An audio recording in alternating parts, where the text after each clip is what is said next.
रामकृष्ण श्री संतांच्या माता चरणावरी साष्टांग हे करी दंडवत, साष्टांग हे करी दंडवत. शांती ब्रह्म श्रीनाथांच्या हरिपाठावरचं आपलं चिंतन आणि त्या अनुषंगाने आजची आलेली क्रमानं आलेली ही 10व्या क्रमांकाची सेवा म्हणजे नाथांचा हरिपाठ भाग 10. आपल्याला माहिती आहे 9व्या भागापर्यंत आपलं चिंतन झालं आणि 9व्या भागामध्ये चिंतन करत असताना मागच्या अभंगावर आपण चिंतन केलं. अभंग होता नामाविन मुख सर्पाचे ते विळ, जिव्हार वे काळ सर्प आहे. हा झाला मागचा अभंग. आणि त्यानंतरचा क्रमाने जो अभंग आला 6व्या क्रमांकाचा अभंग आणि चिंतनाचा भागाचा क्रमांक बघितला तर 10वा. मग हा 6वा अभंग नाथरायांच्या हरिपाठातला 6वा अभंग ज्यावर आपण चिंतन करणार आहोत तो आपल्या समोर ठेवतो आणि मग आपल्या चिंतनाला सुरुवात करू. काय अभंग? धन्यमाय व्याली सुकृताचे फळ, फळते निर्फळ हरिवीन किंवा फळते निष्फळ हरिवीन. धन्यमाय व्याली सुकृताचे फळ, फळते निर्फळ हरिवीन. वेदाची बीज हरिहरी अक्षरे, पवित्र सोपारे हिची एक. योग याग व्रत नेम धर्म दान, न लगे साधन जपता हरी.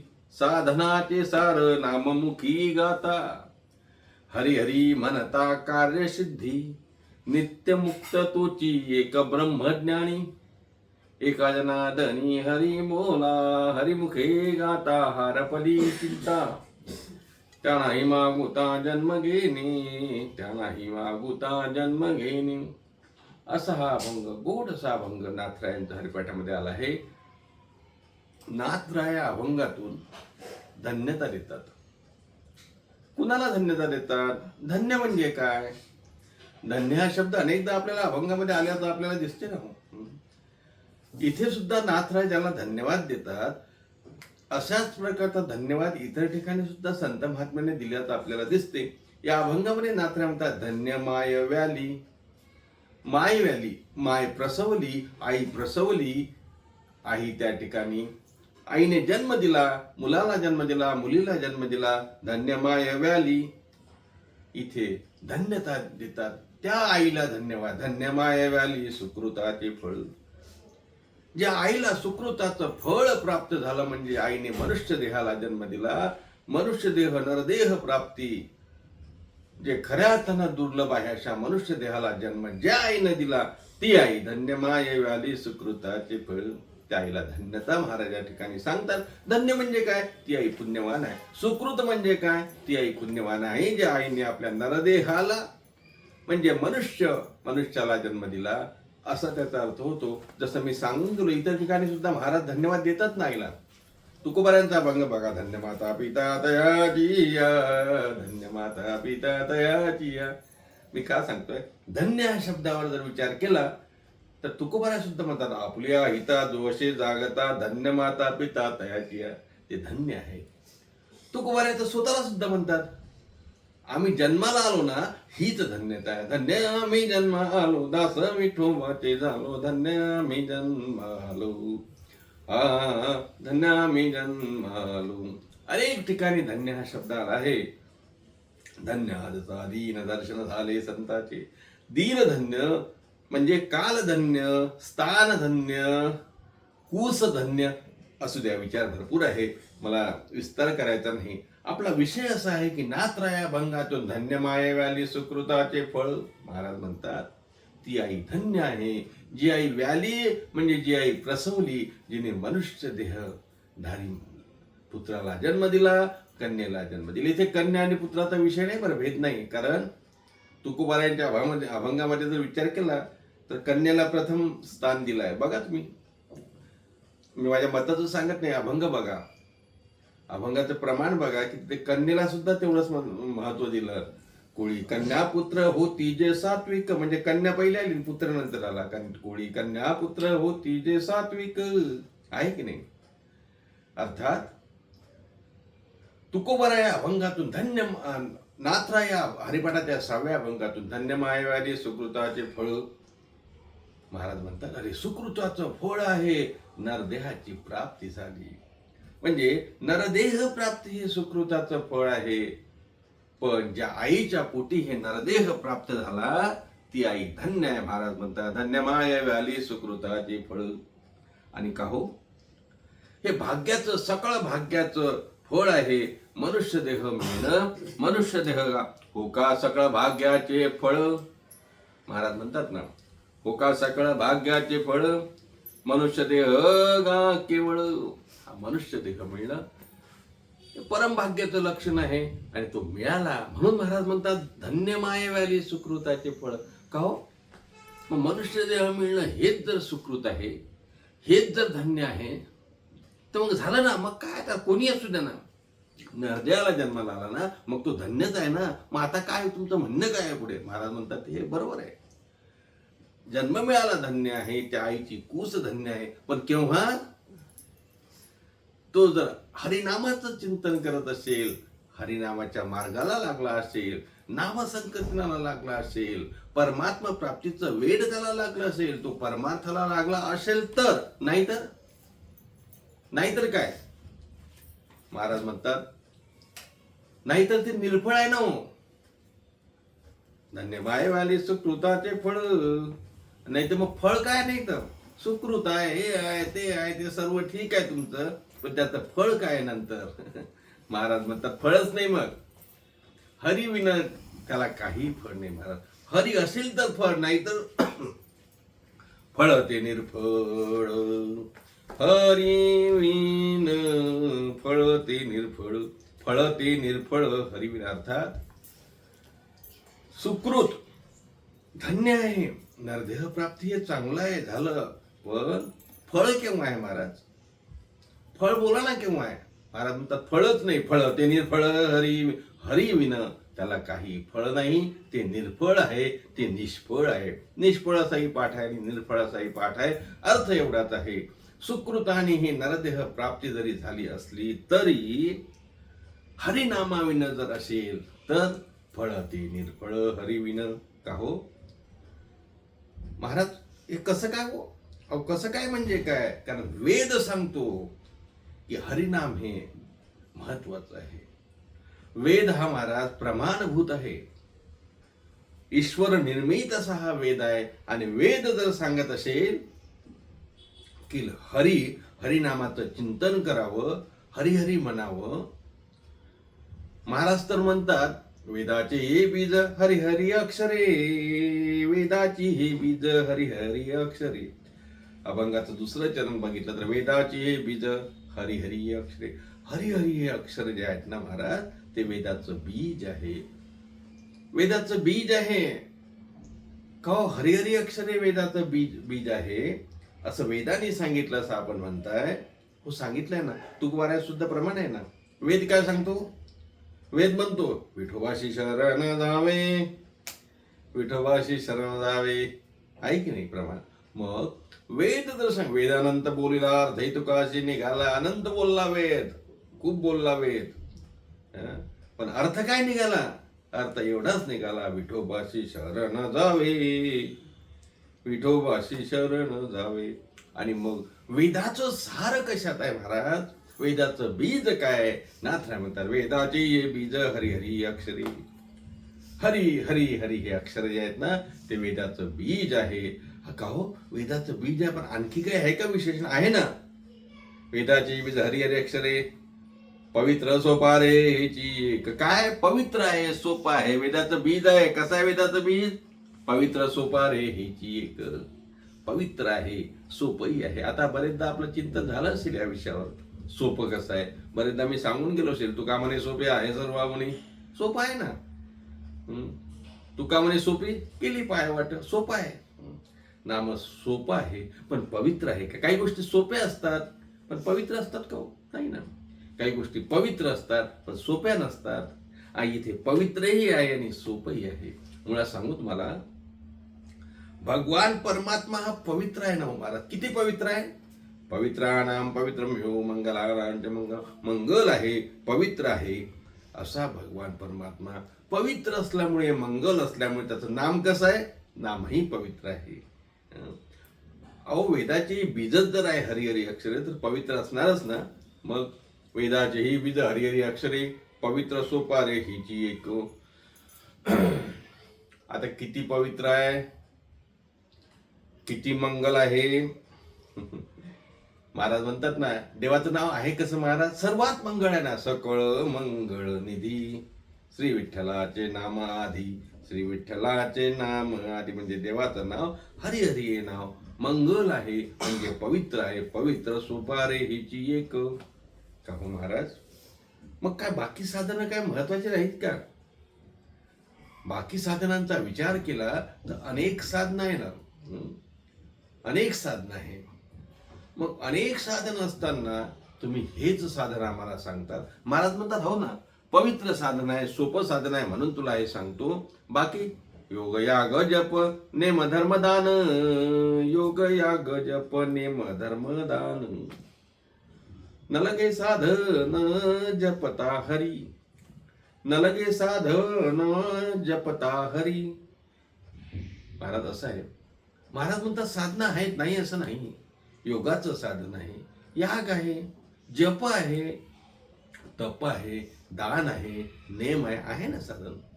पण या साधनाने काय प्राप्त होईल, जे हरिनामाने प्राप्त होईल ते प्राप्त होईल की नाही.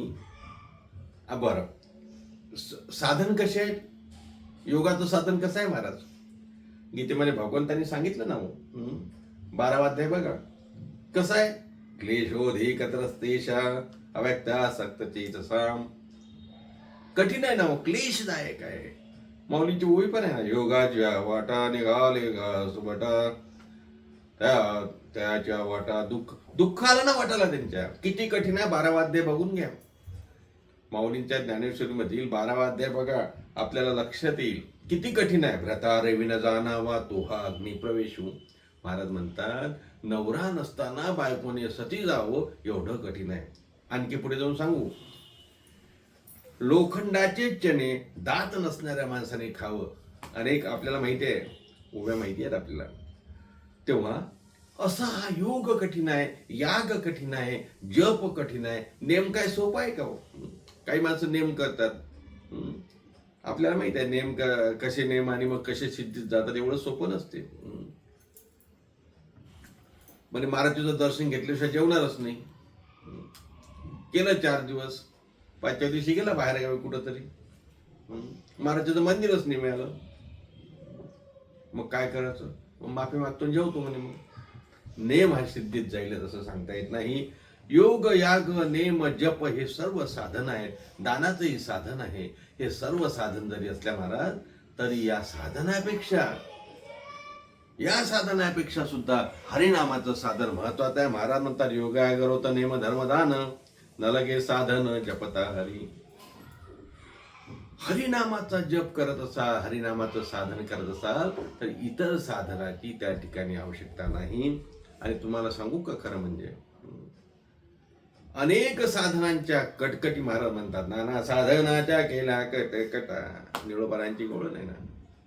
अनेक साधनं केली, पण सर्व साधनं कलियुगामध्ये एकच साधन आहे, ते नामचिंतनाचं साधन आहे. हरिहरी म्हणा, हरिहरी म्हणा. हरिहरी म्हटलं की सर्व साधनाचं सार त्यात आहे. नाथराय अभंगाच्या 4थ्या चरणात सांगतात की या सर्व साधनाचं सार काय आहे. साधनाचे सार नाम मुखी गाता, साधनाचे सार नाम मुखी गाता. एकच सार आहे. वेद पुराण सर्व एकच सांगतात. वेदांनी पुराणांनी सर्वांनी सांगितलं की एकच करा. साधनाचे सार नाम मुखी गाता, साधनाचे सार नाम मुखी गाता. सर्व साधनाचं सार म्हणजे नाम चिंतन आहे. महाराज एके ठिकाणी वर्णन करतात ना, सर्व साधनाचे सार, हा सर्व साधनाचे सार. भव सिंधू उतरे पार, भव सिंधू उतरे पार. सर्व साधनांचे सार भव सिंधू उतरे पार. हाच अर्थ नाथरायांच्या अभंगाच्या या चरणातून आपल्याला दिसेल. साधनाचे सार नाममुखी गाता. सर्व साधनांचं सार भगवत चिंतन, भगवंताचं नाम हे आहे. आणि मग कुठलं सार आहे? अभंगाचा जर विचार केला, या अभंगाचा विचार करत असताना आणखी जर तुकोबारायाचा अभंग बघितला तर तुकोबाराय म्हणतात सर्व सार काय आहे? सार सार सार विठोबा नाम तुझे सार, सार सार सार विठोबा नाम तुझे सार, म्हणून शिळ पाणी जपत आहे वारंवार, म्हणून शिळ पाणी जपत आहे वारंवार, सार सार सार विठोबा नाम. अर्थात नाम तुझे सार, नाम हेच सार आहे. म्हणून महाराज म्हणतात साधनाचे सार नाम मुखी गाता. म्हणून मुखानं जर नामस्मरण केलं तर सर्व साधनांचं सार त्यात समाविष्ट आहे. आणि मग का हो, याने होते काय? नाथराय म्हणतात साधनाचे सार नाममुखी गाता, म्हणजे मुखाने नाम, कुठलं नाम? हरी हरी हे नाम घेतल्याने काय होते? साधनाचे सार नाममुखी गाता. उत्तरार्ध काय?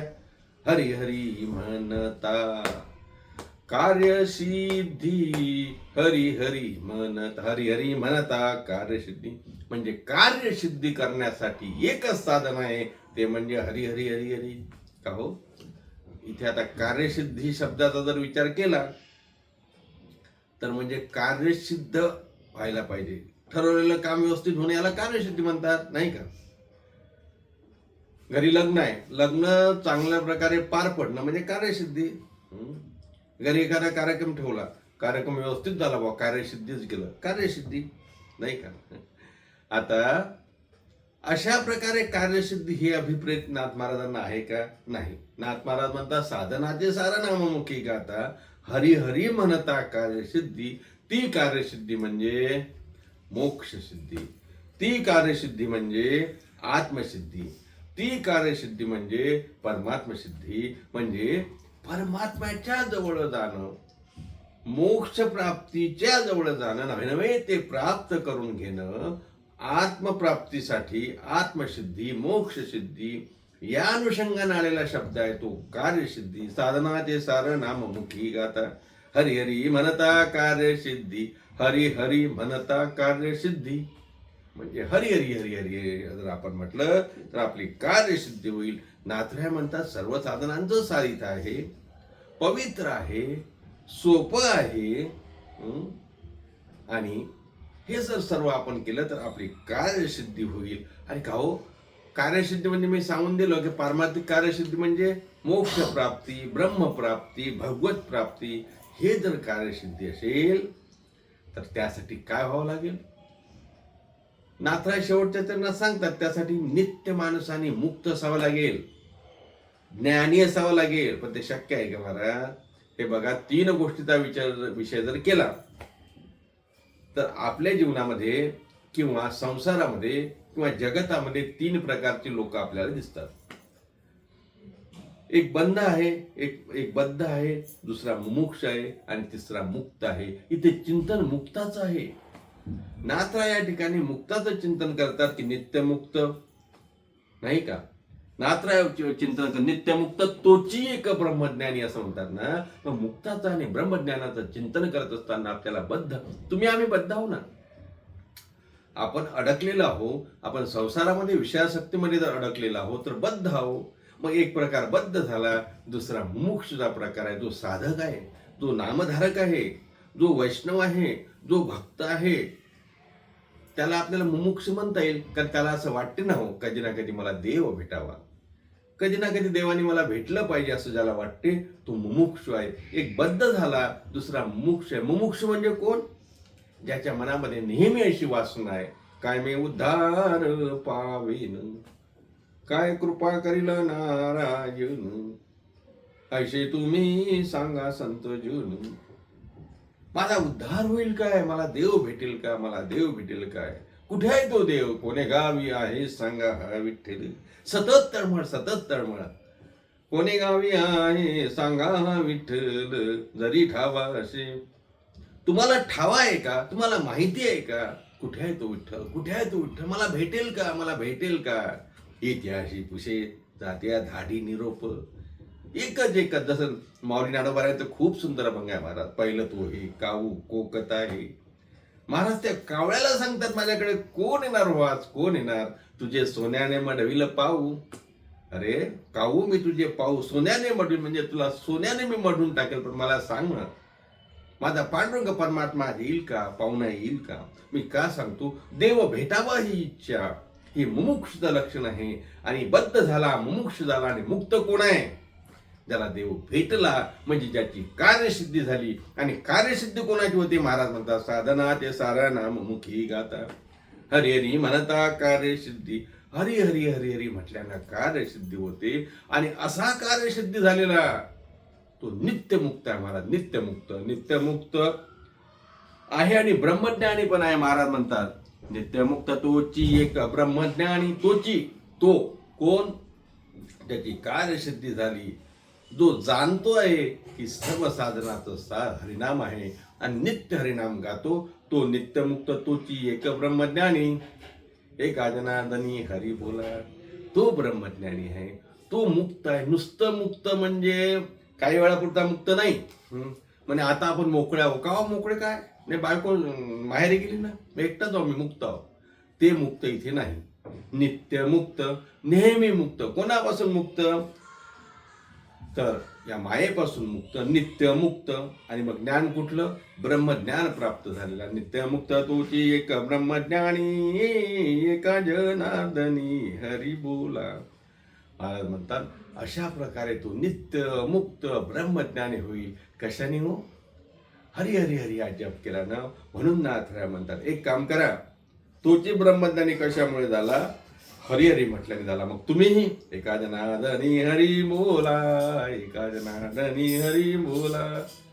अशा प्रकारे या 6व्या अभंगावरचं चिंतन आज आपण करण्याचा प्रयत्न केला. चिंतन मोठं आहे.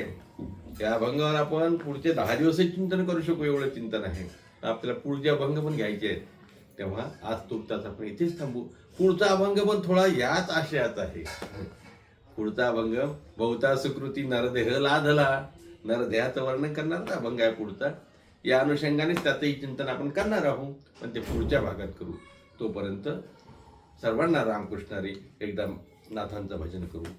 श्री भानुदास श्री एकनाथ, श्री भानुदास श्री एकनाथ, श्री भानुदास श्री एकनाथ, श्री भानुदास श्री एकनाथ, श्री भानुदास श्री एकनाथ, श्री भानुदास श्री एकनाथ, श्री भानुदास श्री एकनाथ, श्री भानुदास श्री एकनाथ.